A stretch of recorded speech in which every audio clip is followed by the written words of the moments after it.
Question है if a vector 2i cap plus 3j cap plus 8k cap, ये आपको दे रखा है, is perpendicular the vector of 4j cap minus 4i cap plus alpha k cap, then the value of alpha, alpha की वैल्यू बतानी है। एक वेक्टर जो है वो दूसरे वेक्टर के परपेंडिकुलर है, तो इसमें ये अल्फा की वैल्यू क्या होगी। इसने कहा कि अगर दोनों वेक्टर परपेंडिकुलर हैं तो इसका मतलब इन दोनों का डॉट प्रोडक्ट क्या होगा, 0 होगा। अगर दो वेक्टर हैं मान लो ए और बी, ये दोनों क्या है, परपेंडिकुलर हैं, तो इन दोनों का यानी कि दोनों के बीच एंगल 90 डिग्री है, तो इन दोनों का जो डॉट प्रोडक्ट है वो क्या आता है, 0, क्योंकि a dot b equal to क्या होता है,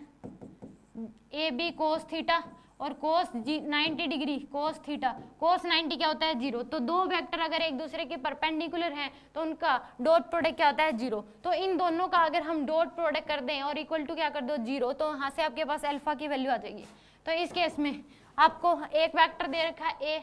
मान लो वो है 2i cap plus 3j cap plus 8k cap,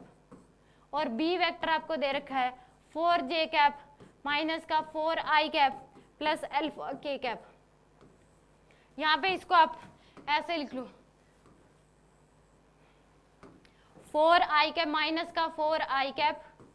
plus का 4j cap plus alpha k cap, ये दे रखा आपको। इन दोनों का डॉट प्रोडक्ट कर दो, डॉट प्रोडक्ट क्या होगा, दोनों क्या है एक दूसरे के परपेंडिकुलर है, तो डॉट प्रोडक्ट क्या होगा, 0। तो i के i के साथ multiply, minus 8i dot i होता है 1 प्लस का 12 प्लस 8 अल्फा, और इसको क्या कर दो, 0 पुट कर दो इक्वल टू 0, माइनस 8 प्लस 12